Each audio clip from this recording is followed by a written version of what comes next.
Why the heck should we put effort into doing something if we don't get the result we want?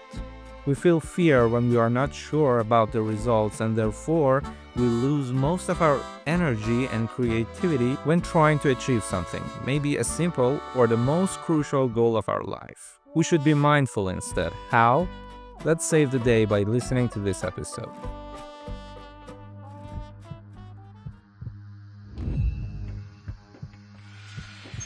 The wind moves without purpose, without direction.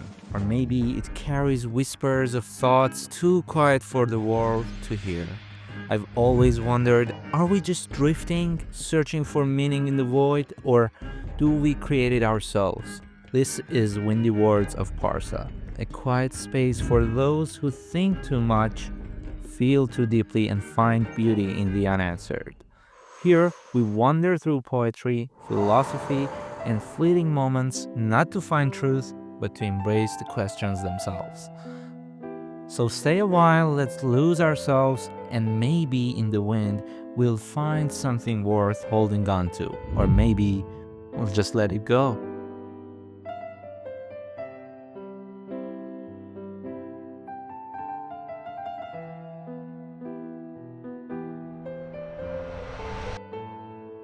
Hello and welcome to another episode of Windy Words of Parsa. I hope you've been doing great, and today we are gonna make it worse, unfortunately. As always, our episodes, might just, get in the way of your creative thinking and, actually blocks your mental, visions. So we are just gonna start, and we're gonna see that what's in front of us today. When was the last time you tried so hard to control something and it slipped away anyway? I personally am a kind of person who always tries to control stuff, and I do always try to actually plan the things that I want. And my reason is that why is the reason to put effort into doing something and invest your time and energy for something, and then you don't get the result you want? After all, this is actually what we are trying for the outcomes that we like and we desire. I was just thinking about these things, and it just got on my nerve, and I started to think about it and reflect on it. And today we are just gonna reflect more on these things and see what's actually the reason behind this and what it does to us and how it controls our direction and maybe even stops us from getting better things, or it might actually, help us. As I said before, I've always been trying to control things and try for the things that I want to get. It's a lot of the times actually got in my way and, um, made me feel less good about things and made me worried and, actually anxious about a lot of different things. And it has sometimes ruined what I was trying to get. It just made it harder for me to get what things that I wanted. If you think about your own times that you try to control something and make something particular happen, you just find out that it never worked. It doesn't matter if you hadn't done what you did or if you did what you did, the result were going to be still the same. In fact, some things aren't in our control, and some things are, of course. I'm not talking about those stuff. A lot of the times we try to control the outcomes that are not in our hands. Like, for example, if you say that I'm going to finish my works today, and at night I do want to actually go out and have dinner, it's okay. It's something achievable, and you can control it. You can try for it and make it happen. But some other times, this is not gonna work, no matter if you try for it or if you don't try for it to get what you want. But more on this later. We later will discuss it even more. Right now, let's just get into the story and just go with the flow. Alan Saunders says that life's what happens to us when we are too busy making other plans. And in fact, this is right. Because again, if you think about it, in your past situations, You might have been too worried about the outcome of something in particular, and all these worries have stopped you from being creative and from being energetic enough to make the quality of the thing you were doing better, no matter if it was studying, if it was trying to run a business or getting something you wanted. Um, if you think about it, a lot of your energy have been gone because you were too worried, you were too anxious, and you only wanted something to happen that you wanted to, and you weren't prepared for the other situations that could have happened. And that's the reason you have lost a lot of your energy over the things you cannot control. Here is the part of our story that we begin to think which one's better, forcing outcomes to happen or just let it go. Is it actually too important to force what we want to happen, or is there any better way? Like, for example, doing the stuff we have to do and doing our responsibilities for something to happen and then wait for the result to come. Maybe even we can prepare ourselves for other possibilities and then maybe we find peace there. Is it right, Air? Oh, our friend Air is actually kind of sick today and he's not here.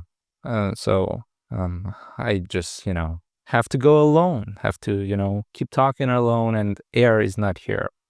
Oh, it's so empty without him. Now let's see why we tend to control things. Well, first of all, control feels safe. However, sometimes surrender is wiser. But mostly and usually we try to control things because we have a fear of uncertainty. When we are uncertain about other situations that might take place, we just need and have to control the outcome. And, we do have to take control of things. Otherwise, we cannot feel good or safe. And to be honest, desire for certainty have roots in our survival. If you go back in time and, let's just leave it here because I guess our previous episodes have been too long and I do need to actually reduce the length of the episode. So, yeah, you know what I'm talking about. And another reason is because of the era we live in. The modern era that we live in actually tries to give us the idea that we have to always plan things and make goals and work towards them. And of course it is right, but I mean we shouldn't become too concise on the exact things that we want to happen. And making goals is not wrong, of course. We just need to make a little bit more general goals, not goals that are too narrow, if you know what I mean. And actually, right here, I have to say that there is a book called Illusion of Control by a psychologist called Ellen Langer. And I guess that's a good book. You can go and just read it and have fun with it. Is saying have fun right for this? Illusion of control. Oh, it's sad that we cannot control some things, so I guess you're not gonna have fun. Wendell Berry says, "When despair for the world grows in me and I wake in the night at the least sound, in fear of what my life and my children's lives may be, I go and lie down where the wood drake rests in his beauty on the water and the great heron feeds. I come into the peace of wild things who do not tax their lives with forethought of grief. I rest in the grace of the world and am free."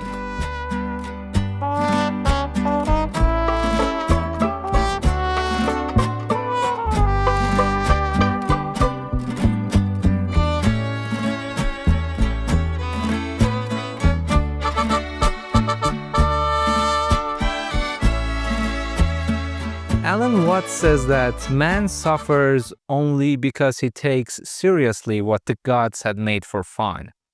And I do hate anything called God or gods, but as an atheist, actually.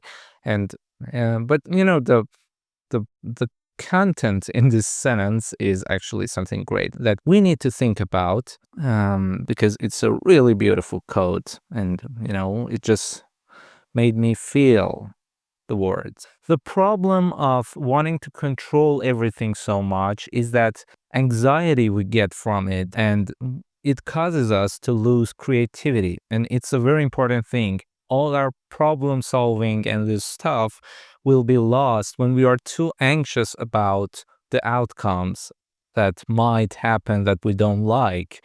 And this uncertainty always makes us panic, and it shouldn't, because it gets us to lose our creativity. And creativity, my friends, is the only thing that comes to us for solving the problems that get in our ways when we try to make something happen.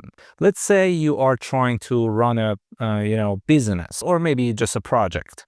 When you are trying to run a project that is, let's say, for other people, you have an audience for it. If you are trying so much to control the outcome, and let's say you want to say that I should make something that everybody loves and these things, it might take you to some place that you have to do some things that you don't even like, and therefore the quality of what you are trying to produce will reduce. This causes you to lose the game. I know you can get what I meant, even though my example wasn't too much clear and good, but I guess it gives you the idea. I guess you all know Robert Greene, who's a psychologist, and these days, he's so, kind of famous through the digital platforms, and he creates great content. I love him, and in the past I read his books, and he's a really good psychologist.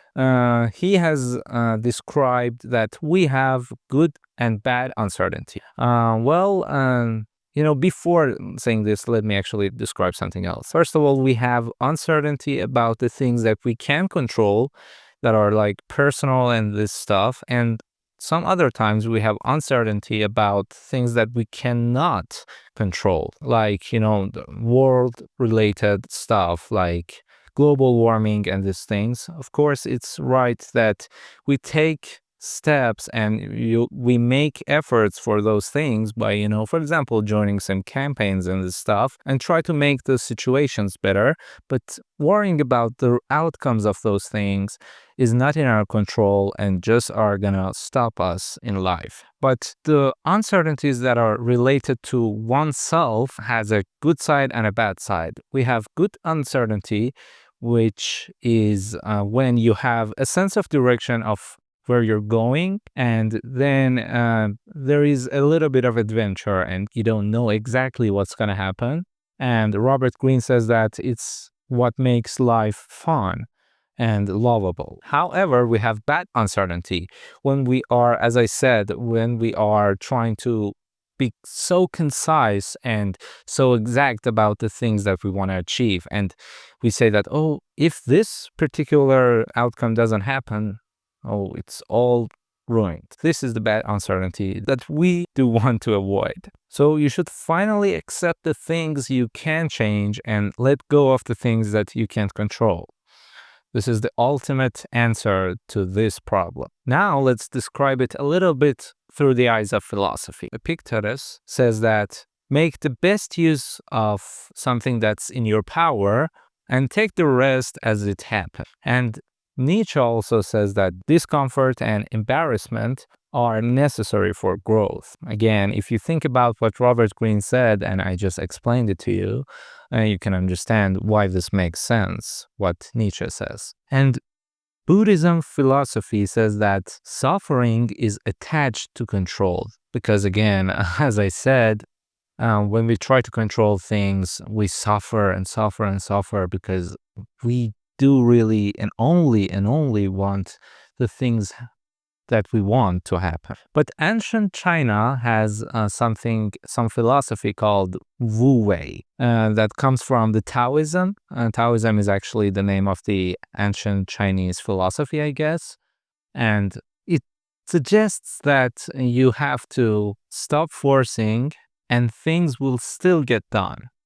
It mainly, I assume, suggests that it doesn't matter if you try to control something or if you try not to control it, the things will still happen the way they have to happen. It doesn't matter what you want. And overall, it says that river flows without pushing itself towards the rocks and stuff.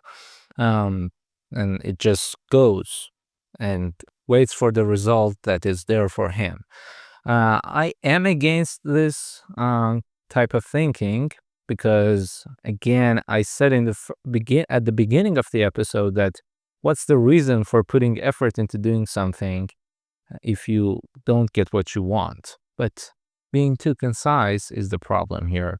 And again, like every other episodes, we don't have any exact answer, and we just have to say that you should try to control it and, have a good balance of it. I'm kind of sad that we cannot give a clear answer to any problem that is discussed here, but this is philosophy, actually. Philosophy is just coming from thinking and, trying to test different things and, accepting things the way they are, but just with being aware of them. According to CBT, cognitive behavioral therapy, not all outcomes can be managed. And also, we have uncertainty versus mindfulness. When we are uncertain about things, we said that we lose our creativity and we suffer because we are trying to get only the thing we want and we are not prepared for the other types of outcomes that might be waiting for us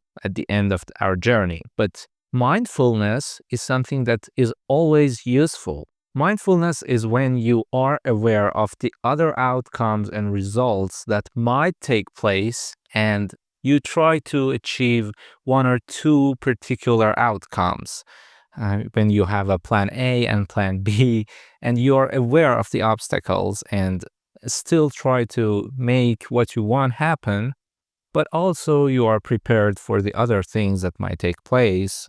And this is mindfulness, and it is great. It is the best thing that can be for us as human beings. And problem solving and creativity can be used when we are mindful.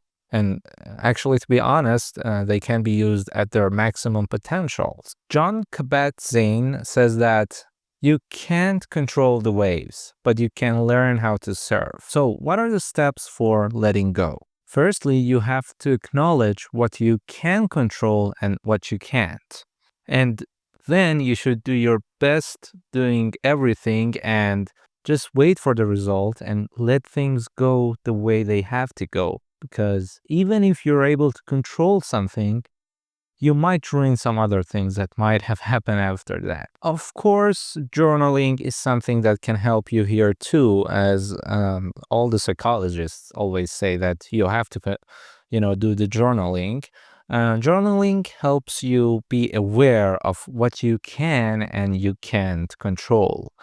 Therefore, it is a good way to help you fight against this problem of, having to control everything. Rumi says, try to accept the changing seasons of your life. The river doesn't force itself forward. And after all, the willow which bends to the storm survives it. Thank you so much for being with us in this episode of Windy Words of Parsa, and the frame fades, but the feeling stays. Stay mindful and don't be too much certain and uncertain about stuff. Things will still be done.